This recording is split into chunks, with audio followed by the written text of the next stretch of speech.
DGP sir meeting नहीं थे VC रे चीफ सेक्रेटरी सर आमर ACS home navy officer coast guard officer सबू थिले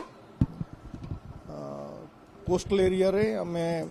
पेट्रोलिंग बढ़ाईछु नेवी सांगे मिसिकी कोस्ट गार्ड सांगे मिसिकी किसी चिंतार बर्तन सुधा किसी कारण नहीं आमे अलर्ट अच्छु देश रे बाकी जगार जो अवस्था अच्छी ताकू आमे आमर धारणा अच्छी कोस्टल पुलिस आमर 18 मेराइन थाना फिश लैंडिंग सेंटर्स रे आमर लोको आमे ड्रोन मध्य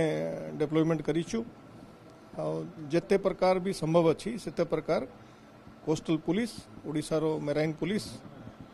आमे अलर्ट अच्छु नेवी सांगरे कोस्ट गार्ड सांगरे आमर पूरा जोगाजोग अच्छी किछि चिंता करिवार किछि भी कारण नहीं। मेराइन पेट्रोलिंग आगु भी होथिला वर्तमान मेराइन पेट्रोलिंग आम आहरी बढ़ाईछु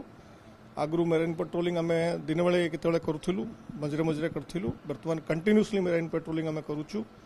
मेराइन पेट्रोलिंग रे आम आमर केवल जगिबा पई करथिलु आगु वर्तमान मेराइन पेट्रोलिंग रे टिके आम आर्म्ड कंपोनेंट भी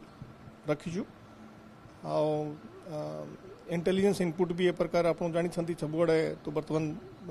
देश रे जो अवस्था अच्छी आमर शत्रु माने एक्टिव अच्छा